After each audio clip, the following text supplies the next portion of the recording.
ఆవకాయ ఆంజనేయ కథ మొదలెట్టినాడు చూడారయ్యా శక్తినంతా చూడగట్టి చెట్టు దులిపినాడు అంజయ్య ఎర్ర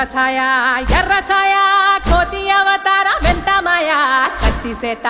పట్టకుండా కాయ కోసినాడు కపిలయ్య